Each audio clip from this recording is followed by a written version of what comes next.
Hola, ¿cómo están? Muy buenos días. Les saluda Gabriela Valenzuela, asesora legal de Lumni Perú. Muchas gracias a la invitación de Just 360, que el día de hoy hablaremos de contratos de inversión en capital humano o acuerdo de ingresos compartidos.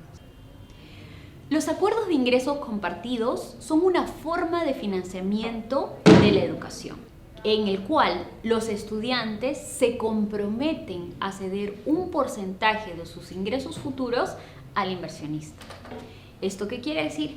Que el inversionista obtendrá una buena rentabilidad si es que los estudiantes son exitosos y logran insertarse en el campo laboral u obtener buenos ingresos producto de su especialización en el máster o doctorado.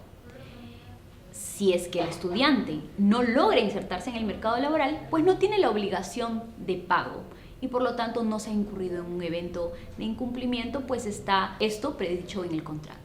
Es muy importante que empecemos a hablar sobre nuevas fuentes de financiamiento, innovadoras fuentes de financiamiento de la educación. ¿Y por qué? Porque a nivel mundial existe una gran brecha de inversión en la educación. En Perú, casi el 40% de estudiantes jóvenes o de población joven pobre puede acceder a la educación. El tramo restante pues no lo puede hacer porque no tiene los recursos necesarios y no encuentra fuentes de financiamiento para poder hacerlo. Además, tenemos que la necesidad de mano de obra especializada de profesionales en el Perú es muy grande. Las empresas requieren de estos profesionales en más o menos 2.5 millones. ¿Qué es lo que hacen las empresas? Pues invierten dentro de sus corporaciones, dentro de sus empresas, en los propios trabajadores. Pero finalmente este sistema no es sostenible. ¿Y acaso solo en Perú ocurre esto? No. Como les decía, esto es una problemática a nivel mundial. En Estados Unidos existen colocaciones por más de 1.3 trillones de dólares en créditos educativos que no están siendo repagados. Es decir, que hay una crisis de repago. Si bien es cierto, en Perú no existe una crisis de repago, lo que existe es una falta o déficit de financiamiento, pues en otros países se requieren también buscar nuevas fuentes, como les digo, innovadoras fuentes de financiamiento. Como inversionista, uno puede asumir riesgos y ya he explicado que en los contratos de inversión en capital humano se asume el riesgo de la falta de inserción laboral de los estudiantes. Pero existen problemas regulatorios asociados en los cuales el inversionista quiere saber qué norma aplica o cómo puede predecir en el futuro qué va a ocurrir. Por ejemplo, en el tema tributario.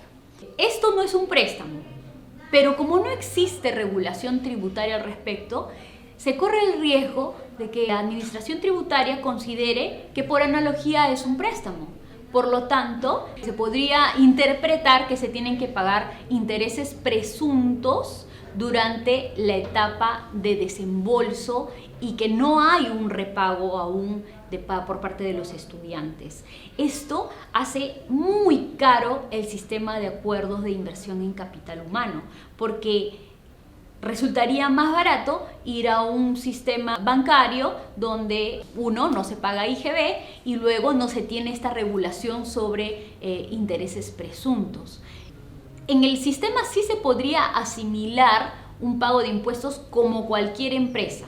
Todas las empresas que reciben una rentabilidad pues tienen que pagar impuestos.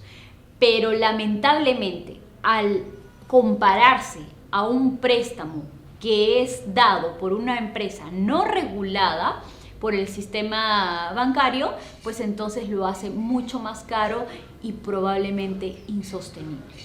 Por otro lado, tenemos la aplicación, por ejemplo, de las normas de prevención del lavado de activos. Las empresas que dan préstamos ahora están obligadas a poder implementar estas normas de prevención. Pero nuevamente, analógicamente se puede considerar que somos un préstamo. Si bien la naturaleza jurídica de un acuerdo de inversión en capital humano no es la de un préstamo, pues la administración pública podría en el futuro considerarlo así. Eso hace que el inversionista no pueda cubrir los riesgos asociados a la regulación. y así una larga lista de aplicaciones a la norma que sugieren que ya empecemos a discutir sobre una regulación de los contratos de inversión en capital humano.